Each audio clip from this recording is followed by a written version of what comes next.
It's been a long ride. I think in my tenure at UC Davis, I've graduated 17 PhDs out of the lab. Probably 15 of them were on the topic of breast CT. We've published, I've not even counted the papers, but maybe 50 or so papers on breast CT.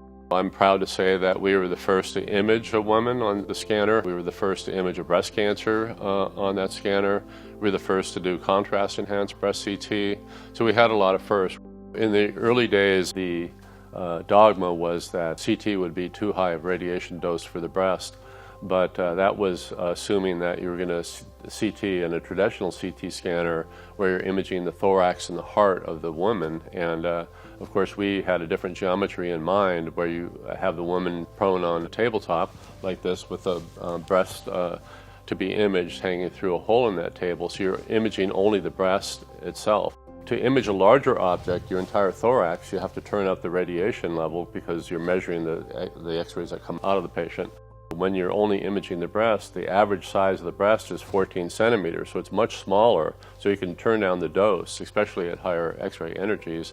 And so when we first started this project, there was no way to do the dosimetry in the breast in this geometry. I was sort of an expert in dosimetry and wrote many papers on dosimetry in both CT and in breast imaging. And compared to mammography, where the breast is aggressively compressed, that's a different geometry and it's a different energy beam. The first thing we did to be able to get an IRB approval for our research studies on patients, we developed the technology, if you will, the software to accurately calculate what the dose to the breast would be. And we wrote papers on that all along. One of them was an award-winning paper. At the time that we started, screen film mammography was the common mammographic screening technology. We designed our device to be equivalent, as in equal to two-view screening mammography, because we were early on looking at the potential of breast CT as a screening device and a diagnostic device.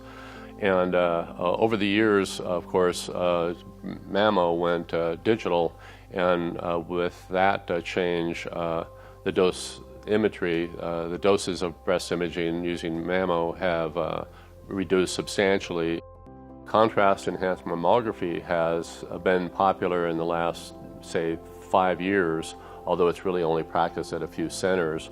And it does require a special machine. It's a different kind of mammo machine that shoots two different energies.